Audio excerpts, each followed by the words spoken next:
Et 25, ils font 8. Il y a un cassoulet qui est truc. Et effectivement, Serge était arrivé dans le coup. Il dit, les gars, vous n'avez pas marre de gâcher du papier? Là, cette serviette, elle est faite pour essuyer, pas pour noter des putains de trucs. Je m'essuie sur quoi? Sur l'addition? Et comment je fais pour savoir le prix? Et les mecs ont tous réfléchi. Mais putain, il vient de mettre le doigt sur un vrai bordel. Salut GQ, c'est Jonathan Cohen. Alors aujourd'hui, je vais me balader un peu sur Internet pour voir ce que vous disiez sur moi. Et voilà, je vais le faire incognito, en sous-marin, comme on dit, dans la DGSE. Allez, c'est parti.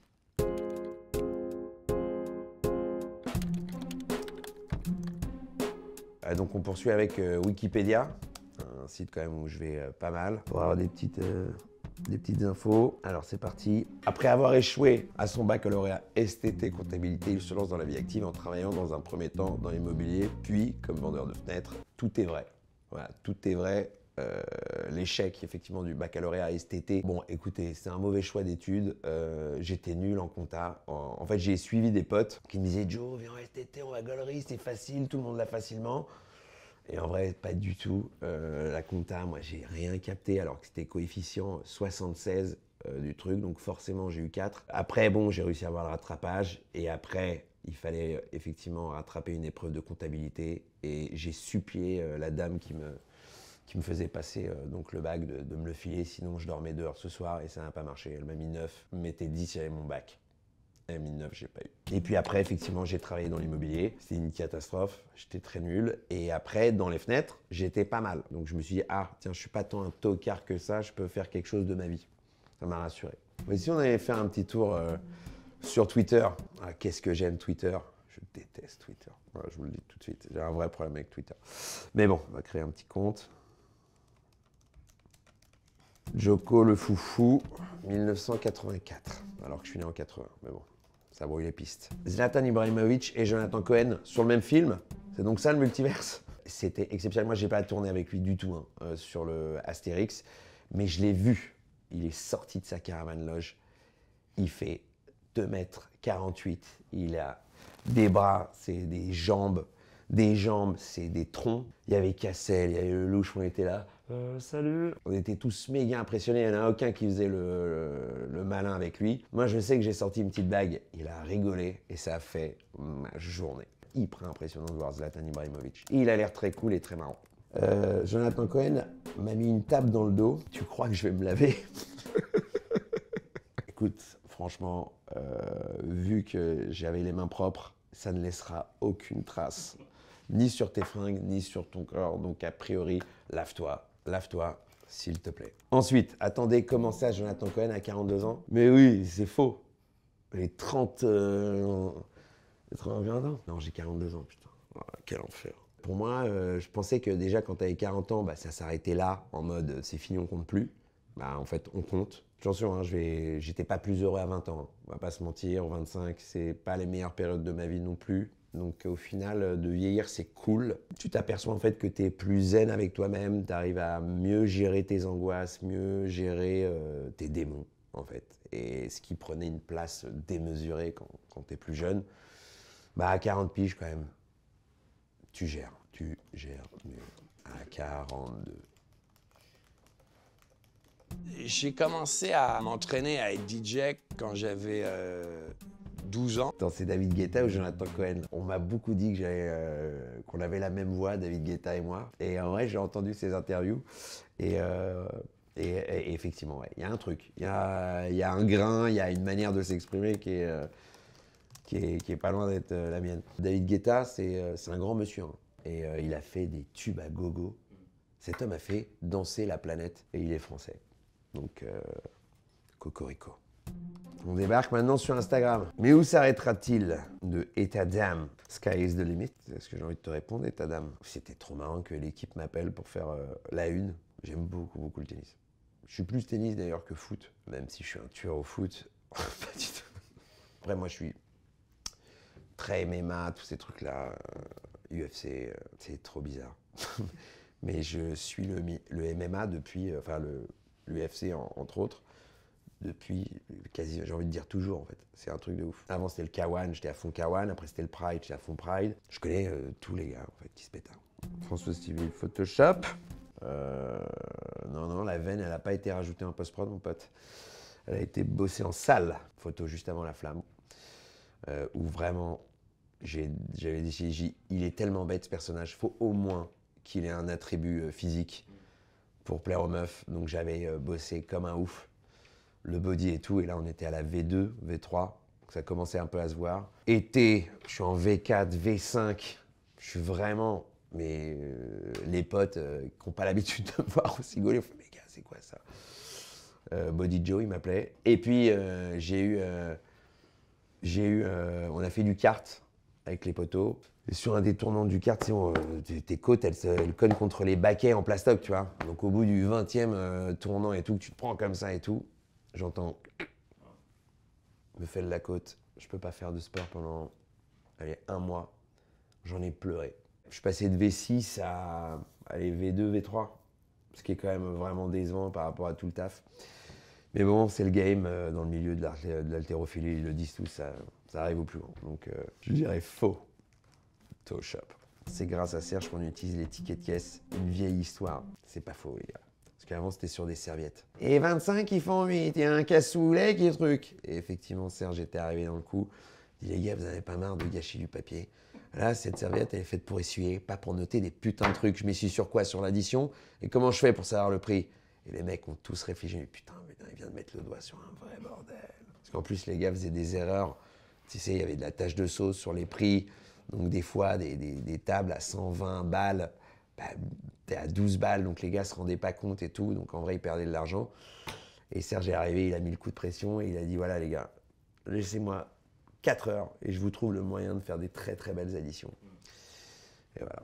Et il a trouvé ça. Et depuis, ça s'est généralisé. Et comme d'habitude, voilà, il n'a pas pu toucher de royalty. C'est vrai que c'est grâce à Serge. Ça a sauvé les comptables. Et surtout, on a pu s'essuyer sur des serviettes, tu vois, où il n'y avait pas les chiffres. Bonne année 2019. C'est un montage? Non. Non, c'était WAM, c'était dans les Balkans. On sortait d'un PMU, je venais de gagner 200 ou 300 balles aux courses de chevaux là-bas, tu vois, qui ne sont pas les mêmes que les nôtres. Et j'étais en débardeur, j'ai dit putain les gars, je suis trop content, allons fêter ça, allons sur la voie ferrée. Parce que là-bas, il n'y a pas de monde, tu peux mettre la musique, détente. Et là, je pète un câble, je dis putain, attends, je vais faire un grand écart. Mais ce serait chambé qu'on attende le train et qu'au dernier moment, tu vois, je me barre, tu vois. Énorme connerie. Parce qu'au final, comme t'es en grand écart, t'as les jambes tendues. Pour bouger, c'est pas évident. Et heureusement, putain, il y a un pote qui m'a pris la main au dernier moment, mais sinon, j'y restais. Donc c'est pour ça, bonne année 2019. Vraiment, c'est une bonne année. Parce que j'aurais pu y rester sur cette histoire. Bah, dès que je peux, je vais près des rails de voie ferrée et tout. C'est quand même là que ça se passe. Hein. Quand même, les vrais fiestas, c'est pas loin des voies ferrées. C'est un cocktail ou une salade? Romain Fraissinet. C'est les deux, mon pote. Bien wesh. Toujours la vista, celui-là, hein? Lol, lol, lol. Smiley me. Pouce, pouce. Fire, fire. Pompier. Éteignons le feu. Aubergine.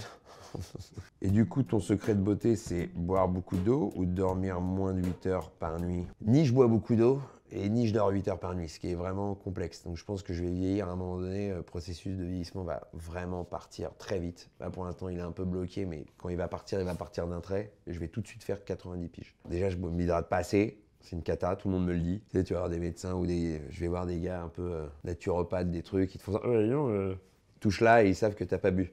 Faut boire, hein. Ça me fait toujours connerie. Oula, eh oh. Vous avez pas bu, là? Comment ils font? Et dormir au moins 8 heures par nuit? Non. J'ai encore un truc de débile où ça doit être lié à l'enfance, où tu sais, tu te dis, bah moi, je me coucherai quand je veux. Et en vrai, c'est fou qu'à 42 piges, je suis encore dans cet état d'esprit de gamin qui dit, ben moi, là, il est minuit, ben, je peux me coucher à 3 heures si je veux. Et tu le fais. Et voilà, t'es fatigué. Bravo, ça n'a pas dû être facile quand c'est pas la langue natale. Qu'est-ce qui nous pousserait à te croire? Ah oui, parce que effectivement, on me voit pas dans la photo. J'ai posté une photo qu'on m'a dit de poster, évidemment. First place. Non, très spé de tourner en anglais. Pas très spé d'ailleurs, c'est très difficile. En plus, franchement, on m'a proposé le truc, j'ai halluciné. Je fais quoi? Pourquoi moi et tout Yeah, we love you. Ah ouais, très chelou. Et du coup, j'avais 2 semaines pour préparer le truc. C'est correct hein, ce que j'ai fait hein, pour 2 semaines de taf, c'est assez correct. Il n'y a pas de quoi casser une chaise, tu vois, mais c'est correct. C'est correct, mais par contre, si demain je refais un truc en anglais, alors crois-moi que je me prends 3 mois où je le bosse comme un ouf. Mais là, en fait, c'était très marrant. T'as le réalisateur qui fait « Jonathan, be more intense », un truc, et t'as la coach qui fait « Va, va ». Et t'es là, tu fais « OK, so, and after the TH, fait « Va ». Et là, tu es là « OK, intense, va ». OK, donc t'es là entre 2 os, et ton esprit, il n'est pas prêt. Alors maintenant, sur YouTube, je vais me créer un petit compte sur YouTube, Jojo le foufou, hashtag 7624, point d'interrogation. L'addiction de Jonathan Cohen, un pur plaisir. Une des serveuses qui semblait être la patronne était plutôt désagréable et de mauvaise foi. Elle a voulu nous faire payer les plats que nous n'avions pas encore reçus. Et ce, sans jamais reconnaître le moindre tort. Sans aucun réflexe commerçant. C'est bien dommage. 3 petits points. Qu'est-ce que je te dise? Merci. Les gars t'appellent et te disent ouais, tu veux pas venir, on va lire les comments TripAdvisor de Carlito. Je fais, t'es sérieux? On va donner ça aux gens, je vais lire ces trucs. Non mais tu vas voir, c'est un vrai fou. Et on a pleuré de rire. Je suis le seul qui est frustré de les voir entamer un nouveau tenders à chaque sauce en laissant celui d'avant à moitié mangé. T'en mets sur la sauce. Ouais, c'est ton propre poignard, ton Hamlet. Ok, ma propre dague. Allez, c'est parti. Martin, tu ne te rends pas compte du niveau des sauces et que, crois-moi, si tu as la force de manger un tender après que ta bouche soit brûlée à 96 degrés, c'est vraiment que tu as un appétit digne des plus grands. En fait, tu peux devenir ivre de sauce piquante, comme si tu avais bu de l'alcool. En fait. Il m'avait prévenu un peu avant, il m'a dit, tu vas voir, les premières sont pas ouf, c'est mignon, c'est crescendo, effectivement, les premières. Tu es là, tu fais, bon, bah, si c'est ça l'émission, on va se régaler. Et d'un coup, il m'a fait attention, par contre, ça, tu vas m'en dire des nouvelles. Et c'est la bomba. Là, je te dis, c'est... Et la bomba porte tellement bien son nom parce qu'à partir du moment où j'ai pris la bomba, tout le corps, il a explosé en éclats. Ils n'ont pas monté ça, mais j'ai dû arrêter l'émission un quart d'heure pour prendre de l'air, pour calmer le feu. Et en fait, ça n'a pas touché, c'était pas que piquant, c'était pas que la bouche, ça a touché la nuque, ça a touché le système nerveux, les yeux, l'articulation des mains. Donc j'étais comme ça, comme une marionnette folle. T'es ivre parce que ton corps est en alerte rouge maximale, il ne comprend pas, il n'y a aucun sens en fait à mettre son corps dans ce niveau d'extrême. Donc il est alerte rouge, il t'envoie tout ce qu'il peut pour contrer tout ça, et ça crée une espèce d'ivresse liée à la sauce. Et à un moment donné, tu es là, tu parles, et tu te livres, et tu dis, c'était fou. Mais quoi, arrêtez vos conneries là, je suis pas là à réparer les pots cassés, aimez-vous bordel, c'est pas compliqué quoi là. Mais non, je ne suis pas François Cluzet, ceci est une descente de police. Bien joué Joe. Bien joué Joe, meilleure imitation de François Cluzet que j'ai jamais eue. Et je le pense aussi. Mais vous, bordel, quoi? Qu'est-ce qu'il y a là? Merde, hein, vous faites chier là. Et vraiment, ça a commencé dans le train comme un truc débile, de faux keufs, de trucs. Et moi, j'étais chaud, j'ai dit, viens, on le fait partout, je veux le faire partout.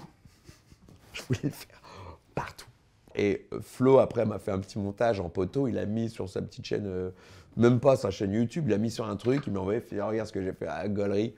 Je l'ai jamais balancé, rien. Et un gars exceptionnel que j'ai rencontré d'ailleurs, qui a fait un compte qui s'appelle Out of Context Jonathan Cohen, a retrouvé ce truc, l'a balancé sur Twitter, et c'est devenu un délire. Vous le savez? Mais vous le savez? Dans la villa.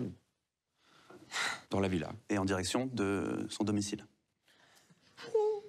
Bah ça, c'est pour chacune d'entre vous, c'est différent. La légende raconte qu'à ce jour, il n'y a qu'un seul épisode, puisque les autres n'ont pas pu être finis à cause des faux rires continus. On a dû saccager des scènes, ça c'est sûr et certain. Il y a des scènes qui peut-être ne sont pas au niveau auquel elles auraient dû être à cause des faux rires. Et c'est ma faute aussi beaucoup, parce que je suis trop rieur et je suis pas le seul. Après, une autre qui aime trop rire, c'est Adèle Exarchopoulos, qui est vraiment une foireuse Leïla ne rit jamais par contre. Elle ne rit quasiment jamais tellement elle est concentrée. Voilà, ça c'est un exemple à suivre. Pierre, il est trop fort aussi, mais par contre il aime rire aussi. En fait, on aime trop la connerie, voilà. On aime trop la connerie, on aime trop la connerie, on aime trop se surprendre. Moi j'aime trop, mon but en fait quand je joue, mon but quand je joue avec quelqu'un, c'est de le faire rire. Donc si j'arrive pas, j'ai un peu loupé mon truc. Donc je vais tout faire pour essayer de le faire rire, pour qu'il craque, pour qu'on nique la scène. Bon voilà les gars, c'était Jonathan Cohen. Bah, pour voir plus de vidéos, a priori, il faut que vous vous abonniez à GQ. C'est le game. Faut que chacun gagne sa vie.